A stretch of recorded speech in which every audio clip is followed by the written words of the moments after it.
Hi friends, గుడిలో పెట్టే ప్రసాదం పులిహార ఇష్టపడిన వారు ఉండరు. ఆ ప్రసాదం పులిహారని మనం ఈజీగా ఇంట్లో చేసుకోవచ్చు. చూసేయండి.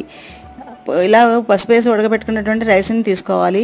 అలాగే చింతపండు గుజ్జులో కొన్ని పచ్చిమిరపకాయలు వేసి ఉడకబెట్టుకుని చింతపండు గుజ్జుని తీసుకోవాలి.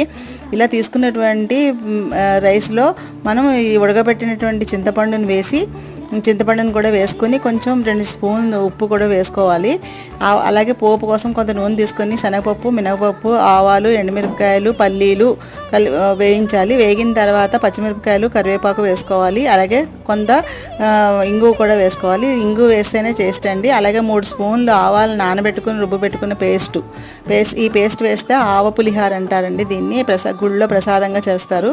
ఈ పులిహార చాలా టేస్ట్గా ఉంటుంది. ఇలా వేగిన పోపుని అన్నంలో కలిపేసి దాన్ని మంచిగా మిక్స్ చేసేసుకోవాలి. ఈ పులిహార చాలా టేస్ట్గా ఉంటుంది. మీరు కూడా ట్రై చేయండి.